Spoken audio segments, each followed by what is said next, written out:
I 20 år har Tandsundhed Uden Grænser hjulpet nogle af de allerfattigste børn ude i verden med en bedre tandsundhed. Tænk engang her 20 år efter et par tandlægestuderende, der får en idé. Vi var et par studerende, der gerne ville bruge vores sommerferie på at bruge noget af det, vi havde lært. Men det viste sig ikke at være så let, for der var ikke nogen organisationer, vi kunne følge. Så vi kom afsted på egen hånd til Peru, og det viste sig, at det vi lavede mest, det var at trække tænder ud. Vi kom hjem med alle de her erfaringer og var frustrerede over det store behandlingsbehov, der var, at vi ikke havde kunnet forebygge mere. Da vi kom hjem og fandt ud af, at der var stor opbakning til det her projekt, så samledes vi og skabte Tandsundhed Uden Grænser.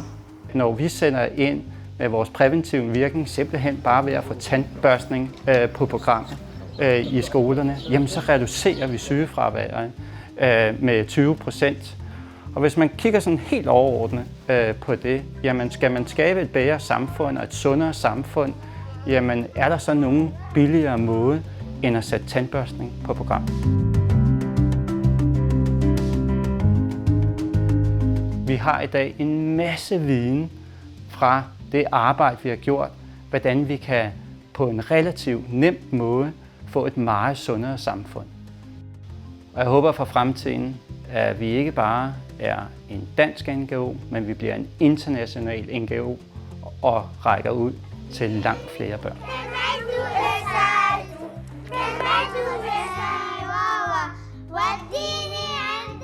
Et par tandlægestuderende, der får en idé, og at den så kan udvikle sig til den organisation, som Tandsundhed Uden Grænser er i dag, med et sekretariat, en bestyrelse, en masse ansatte, en masse frivillige kræfter.